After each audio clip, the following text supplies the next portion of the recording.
friends, and welcome to day 15 of Godly Counsel for a Successful Year. Once again, I want to thank you for joining us on the program. And in case today is your first time, I want to heartily welcome you to this series. It's running from the first day of January to the 31st day. So we have had previous 14 days, and you will do well to visit them. I believe they will be a blessing to your life. In today's episode, I will take our text from the book of Proverbs chapter 25 and verse 28. I am reading the New International Version, and it says, "Like a city whose walls are broken through is a person who lacks self-control." The 15th day counsel is discipline yourself. Discipline is choosing what you need the most over your now desires. Discipline is the ability to choose what is right and necessary in order to gain a better result later, even when it is uncomfortable. You know, in ancient times, cities are walled, they are fenced round, and they have gates. And during the times of war, the city wall stands as the last line of defense. That once that last line of defense is broken through, once it is breached, the city falls into the hands of the enemy.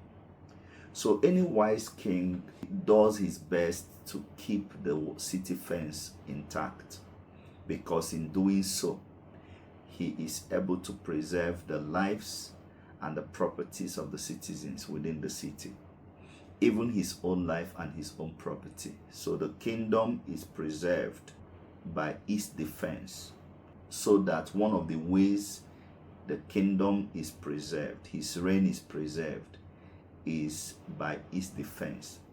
The walls and the gates of the city are a critical component in the defense system of the kingdom. The Bible tells us that a man that lacks discipline is like a city whose walls are broken.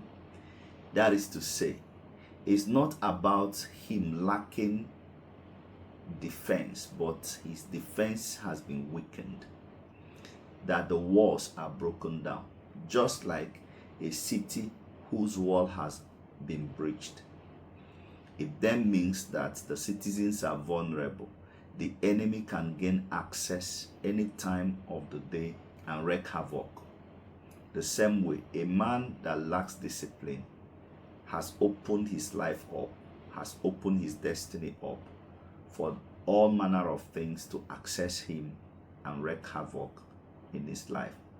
So as you travel into the year, discipline yourself in the way you eat, the way you talk, the way you dress, the way you manage your time, the way you sleep. Discipline yourself in the kind of relationships that you keep, the places that you go to. Just bring control over your life. The interesting thing is that discipline don't just restrain you, it also restricts the enemy. So to make your life count this year, to fulfill all that God has put in your heart this year, you must discipline yourself. Many great destinies have been sacrificed on the altar of indiscipline.